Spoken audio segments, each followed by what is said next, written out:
Reconquête amoureuse, maîtrise de ses émotions, on sent que ça va être compliqué. Est-ce un besoin absolu pour reconquérir son ex que de maîtriser ses émotions?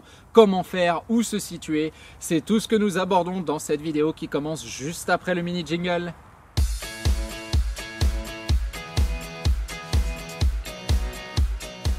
Salut à vous, c'est Jean-Baptiste de jbmarcy.com, ravi de vous retrouver aujourd'hui pour continuer nos réflexions autour de la reconquête amoureuse. Aujourd'hui, un sujet qui est finalement un questionnement qui est très présent, qui revient très souvent autour de la capacité à contrôler, maîtriser ses émotions au cours de la reconquête amoureuse. On le sait, la rupture, comme je le dis souvent et comme vous le savez, vous en faites l'expérience au quotidien, est une épreuve des plus difficiles. D'aucuns diraient même que c'est un traumatisme.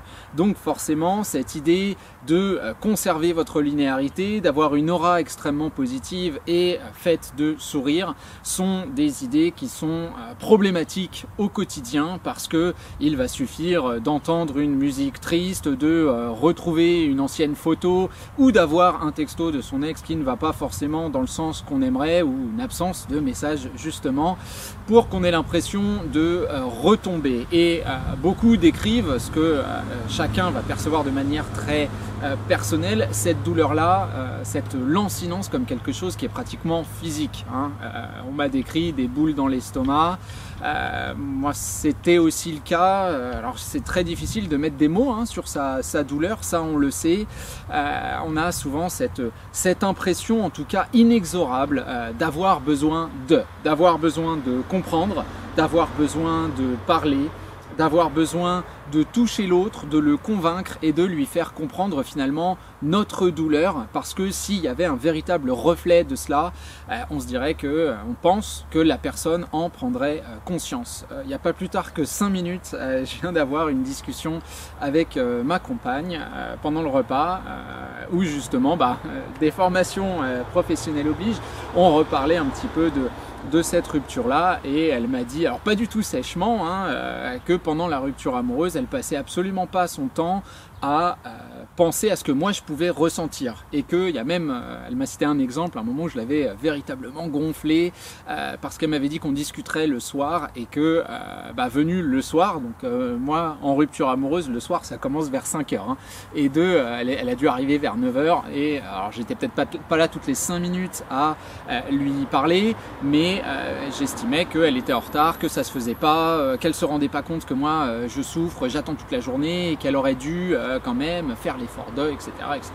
Et elle se rappelle que elle avait ressenti une espèce d'impression que j'outrepassais mon statut, et puis que c'était pas de sa faute, m'a-t-elle dit à l'instant, si je savais pas quoi faire de mes journées et si je faisais rien. Et je lui ai répondu avec un clin d'œil que c'est pas de ta faute, certes, mais tu n'es pas complètement étrangère parce que aïe quoi. Donc voilà, pourquoi je vous dis tout ça? Parce que on va avoir d'un côté une personne qui est dans le fait d'assumer sa décision, et de l'autre vous qui êtes avec cette boule de douleur qui vous colle vraiment à la peau. Alors encore une fois, ça va s'exprimer de façon différente selon qui vous êtes, mais on comprend que la douleur est véritablement présente. Et là, on se dit que, ayant donc ce besoin de montrer ça à mon ex, ce besoin de lui faire comprendre, ce besoin de me rapprocher de lui ou d'elle, je dois le faire, et je dois le faire à travers un biais qui me paraît pas forcément naturel, parce que entre ce moment où je ressens ma douleur et cette communication, je sais que je prends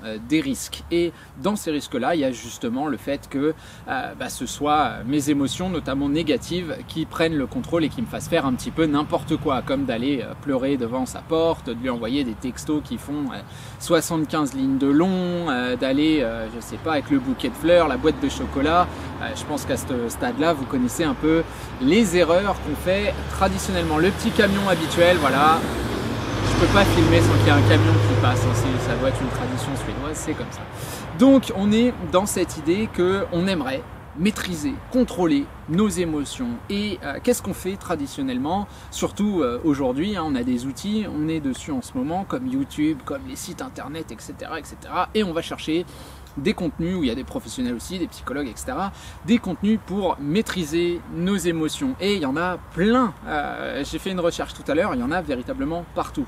je vais avouer devoir être un petit peu... alors est-ce que je suis simpliste, voire simplet, ou est-ce que...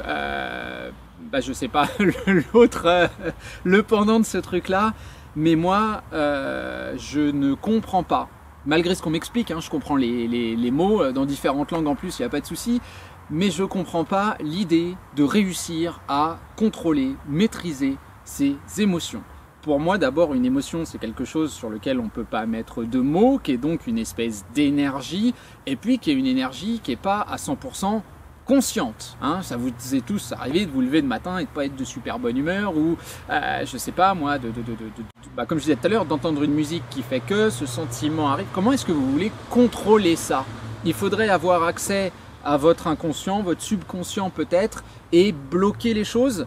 Ce filtre-là, je sais pas de quoi il est fait. À mon avis, il doit être bien épais, mais pour moi, c'est juste strictement impossible. Et l'idée globale de maîtriser son ressenti, je trouve que c'est tout simplement une ineptie totale. Peut-être parce que, alors on va tous se trouver des raisons, la plus flagrante pour moi c'est j'allais dire spontanéité, malheureusement non, c'est mon impulsivité. Alors d'aucuns diront que je suis bélier, donc voilà, j'ai ma justification, c'est marqué dans mon horoscope, je suis une tête de con, très bien. Et l'exemple que je prends tout le temps, c'est qu'au volant, je suis pas très calme quoi. Je suis pas très calme et alors ici ils roulent un petit peu comme des grands-pères, ça c'est clair et net. La Suède c'est très, s'il y a marqué 50 sur le panneau on roule à 48. Puis moi je suis français et puis sanguin, donc nous une règle c'est fait pour être brisée, donc 50 c'est minimum 60. Je veux dire on se comprend. Voilà, c'est pas bien, mais je me suis jamais fait gauler pour l'instant. Donc l'idée c'est ça, c'est que un peu sanguin, un peu impulsif, on me fait une queue de poisson, ou le mec qui respecte pas la prio à droite, ça m'est arrivé il y a 2 jours, très clairement, je me suis pas arrêté, je vais pas me taper avec les gens. Ah voilà quoi, je veux dire, je suis pas un combattant MMA, hein, on va pas se leurrer, puis ici en Suède, c'est tous des baraques, donc je tiens à mon intégrité physique, et puis je suis pas violent dans ce sens-là, mais par contre, il est clair que quand j'ai vu que le mec allait s'engager, j'ai ralenti et je suis passé à 20 en le regardant, et quand il m'a regardé, je lui ai, voilà, très clairement. Et même chose avec un gamin qui a failli, qui a traversé complètement en dehors des clous, sans regarder, la tête en l'air, et puis qui s'arrête au milieu de la route. Pareil, j'ai klaxonné, alors qu'ici, le klaxon, c'est un truc sacré, il faut pas. Pourquoi je vous dis tout ça? Parce que sur le moment, contrôler mon émotion, non, elle est là, elle est puissante, elle prend le dessus. Par contre, et c'est là que les choses vont nous intéresser, il y a des choses qui sont faisables, mais il faut reconnaître la force des émotions. Ce qu'on contrôle, c'est la manière dont on les communique. Parce que quand je klaxonne, quand je regarde le mec et que je fais ça, je vais être encore vulgaire, je suis désolé, mais je sais que je suis une tête de con. Je sais que je suis une tête de con et je veux que le type le sache. Pourquoi? Parce que je me dis, la prochaine fois, il traversera pas la route, la prochaine fois, il voit ma bagnole, parce que c'est une petite ville, hein. Il voit ma bagnole et il sait qu'il faut la respecter, la priorité à droite, il faut pas s'engager ici, machin, etc. Et c'est débile comme raisonnement, mais je sais ce que je fais. Voilà. Et ce avec quoi j'ai énormément de mal, c'est les excuses où on va me dire c'est plus fort que moi. Non, c'est jamais plus fort que nous. Surtout que là, on parle pas d'un tête-à-tête qui dérape ou une connerie qui sort parce que on avait une idée puis c'est un autre mot qui part, ou pas non plus la colère qui dépasse les pensées, vous savez. Non, là, on est dans des concepts, des idées où on parle bien souvent de textos envoyés, de lettres envoyées, du fait d'aller chercher des fleurs et de se pointer devant la baraque de son ex, d'aller, je sais pas, insulter son nouveau compagnon ou sa nouvelle compagne en face à face, des choses où on avait environ 10 millions de moments pour dire stop, et où il a fallu appuyer sur entrée, il a fallu rentrer dans le magasin, Donc là, si vous voulez, c'est même pas une question de contrôle de ses émotions, c'est une question de réfléchir aux conséquences de nos actes. Tout ça pour vous dire que il ne faut pas prendre des vessies pour des lanternes, il ne faut pas se trouver des excuses, parce que c'est le propre de l'être humain et c'est très simple de se trouver des excuses. Par contre, il ne faut pas non plus, et c'est vraiment là où je voulais en venir finalement, comment dire, se dire que parce que je suis sensible, sentimental, un poil négatif, que voilà, j'avance pas, ce matin j'ai mal au ventre, j'arrive pas à sortir du lit, je pense tout le temps à lui ou à elle, c'est pas parce que ça est existant que je vais pas réussir à mener ma reconquête amoureuse. Très clairement, il y a une évolution à mettre en place, et puis je vous conseille les conseils traditionnels. Je veux dire, quand on se sent mal, pour moi, il n'y a rien de tel que le déplacement du focus. Chacun le fait comme il veut. Moi, je sais que aller faire du sport fait énormément de bien. Aller taper dans la balle dans le gymnase face à un mec à qui je vais viser entre les deux yeux, c'est pas juste pour lui. Il faut bien une cible quand même à un moment. Ça fait énormément de bien parce qu'on le sait, le sport, il y a des endorphines, il y a plein de choses qui font qu'on revient du cours, de la muscu, de la danse ou je sais pas quoi, et que le corps en lui-même nous dit mec ou nana, t'as bien travaillé, va prendre ta douche, repose-toi. Et on le sent que le sourire, il arrive un petit peu. D'ailleurs, aussi, le sourire en question, c'est aussi une décision, quoi. Se lever le matin et se dire je suis triste, très bien, mais c'est pas parce que je suis triste que je dois refuser que la communication sur mes émotions soit, elle, positive. Hein. Vous commencez à sourire à vos voisins, vous avez fait une tarte, ça sent bon, vous ouvrez la fenêtre et il passe, oh ça sent bon, bah viens manger un petit bout. Et hop, ça y est, tu as déplacé ton focus avec une rencontre improvisée, quelque chose de matériel, de concret, de simple. Et on imagine bien qu'en plus, face à quelqu'un d'autre, bah, vous n'allez pas forcément vous laisser déborder, vous n'allez pas forcément parler de votre ex parce que la personne n'est peut-être pas au courant, etc., etc. Donc les rencontres, le sport, la musique aussi, évidemment. Je vous disais tout à l'heure, on entend une musique, on se met à être triste, et bah essayez d'aller choper une musique qui fait bouger, qui donne le sourire. Et là, on se rend compte que beaucoup de gens vont se dire vont avoir l'impression, en tout cas, qu'ils n'ont pas le droit de se faire du bien pendant la reconquête amoureuse parce que c'est leur chemin de croix et un espèce un truc sacrificiel, quoi. Hein. Et il faut monter jusqu'à l'échafaud pour se faire couper en morceaux. Il faut que les gens ils nous jettent des tomates, quoi. Non, vous avez le droit d'essayer de vous sentir bien, c'est même plus que conseillé. Et effectivement, cette douleur-là, cette tristesse-là, bah, c'est aussi peut-être un bon moyen de qualifier votre aura. Et je vous le disais tout à l'heure, vous pouvez vous sentir mal parce que vous sentez que votre aura n'est pas au top et que du coup, vous savez que face à face avec votre ex, ce serait compliqué. Eh bien, prenez-le pour justement une étape, une idée qui vous dit que effectivement je ne suis pas prêt, je vais peut-être continuer le focus sur moi, je vais continuer à avancer de manière personnelle et ce sont dans ces activités, dans ces efforts que je vais faire personnellement que je vais retrouver la motivation au sourire et c'est peut-être dans ces moments-là aussi tout simplement que je vais réussir à communiquer avec lui ou avec elle.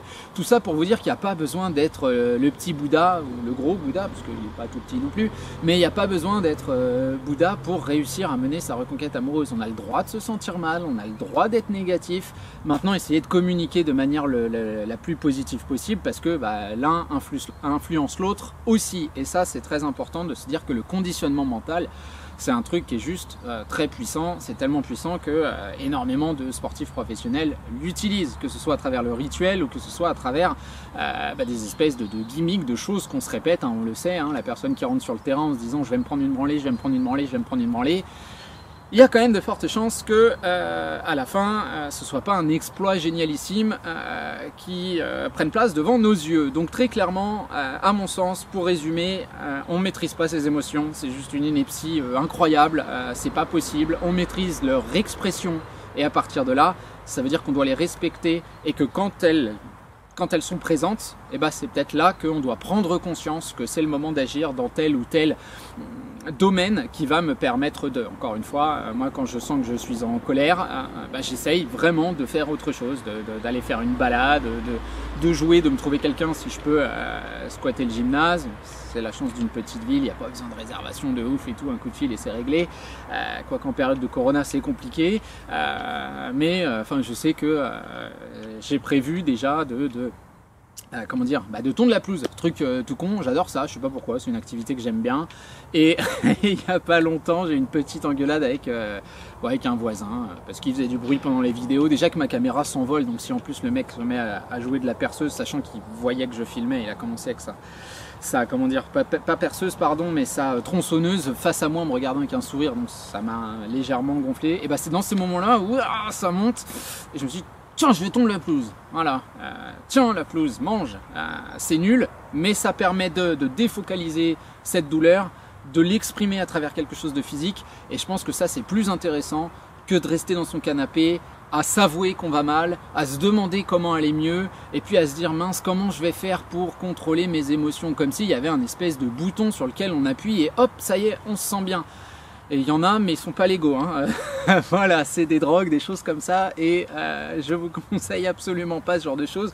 Parce qu'après la redescente, vous allez vous manger un sacré mur. Donc pas besoin effectivement d'être Bouddha pour continuer à mener votre reconquête amoureuse, pas besoin de maîtriser, de contrôler vos émotions, besoin de les reconnaître et besoin de savoir que c'est au moment où elles sont le plus positives que votre aura sera la meilleure et que vous pourrez communiquer et que ça donnera les meilleurs résultats. Je m'arrête là pour le débat du jour. Je vous laisse comme d'habitude cliquer sur le déroulé de cette vidéo pour arriver sur tous les liens qui vous permettront de continuer le travail autour de votre reconquête amoureuse, coaching, vidéo, formation vidéo, bouquins, etc., etc. Vous savez maintenant de quoi je parle. Et vous savez quoi? Je vais aller tondre ma pelouse. Allez, ciao, ciao.